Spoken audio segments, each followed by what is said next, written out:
స్వామి, నిన్ను సరిగా తెలియడానికి పెద్ద అడ్డుగోడగా కర్మమార్గం అనేది ఒకటి ఉన్నది.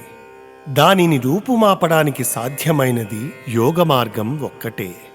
అట్టి దారిని ఆశ్రయించి కర్మఫలాల వల్ల సిద్ధించే సంసారాన్ని కాల్చి పారవేసుకోగలిగే మహాత్ములు యోగులలో సర్వశ్రేష్ఠులు.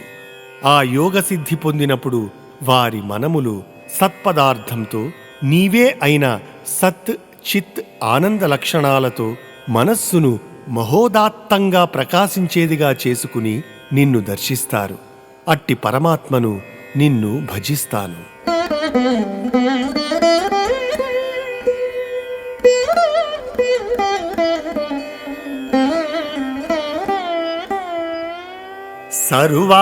సర్వాగమాంనాయ జలధికి అపవర్గమయునికి ఉత్తమమందిరునకు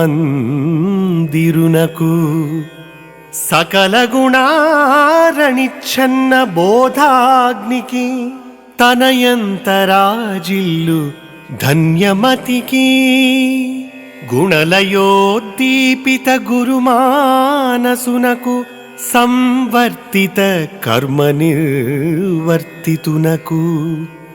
దిశలేని నాబోటి పశువుల పాపంబులడచువానికి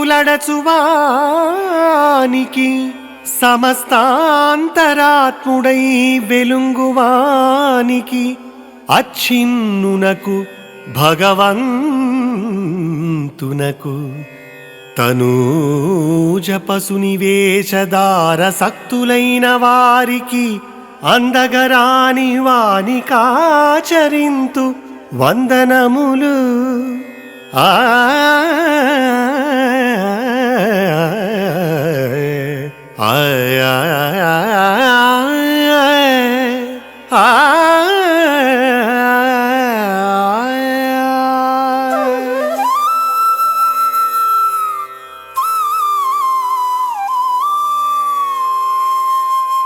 పరమాత్మ, నీవు అన్ని ఆగమశాస్త్రాలకు వేదాలకు సముద్రమైన వాడవు, మోక్షస్వరూపుడవు.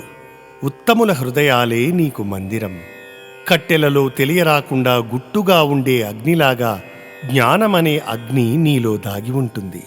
లోకంలో సర్వ వస్తువులు, వ్యక్తులు ఎవరి మీదనో దేనిమీదనో ఆధారపడి జీవిస్తూ ఉంటాయి. అట్టి దేని అవసరమూ లేకుండా స్వయంగా నిలువగల మహాశక్తి సంపద నీకు ఉన్నది. సత్వము, రజస్సు, తమస్సు అనే 3 గుణాలు లయమైపోతే అప్పుడు నీ గొప్పదైన భావన జాజ్వల్యమానంగా వెలుగుతుంది. కర్మ మార్గం నుండి దాటుకొనగల మహాత్ములలో నీవు మెలగుతూ ఉంటావు. దిక్కులేని నా వంటి కర్మపాశంలో చిక్కుకున్న పశువుల పాపాలను రూపుమాపు జాలిగుండె కలవాడవు. జీవులందరి గుండె గుడులలో ఆరని దీపమై ఒప్పారే పరంజ్యోతి స్వరూపుడవు. ఏ విధమైన వికారములు లేకుండా ఏకమైన ఆకారంతో సర్వకాలాలలో సర్వదేశాలలో ప్రకాశించే భగవంతుడవు. ఇల్లు, ఇల్లాలు, పిల్లలు, కొంప, గోడు అనే బంధాలలో చిక్కుకొన్నవారు ఎన్నటికీ నిన్ను తెలుసుకోలేరు. అట్టి నీకు నేను నమస్కరిస్తూ ఉంటాను.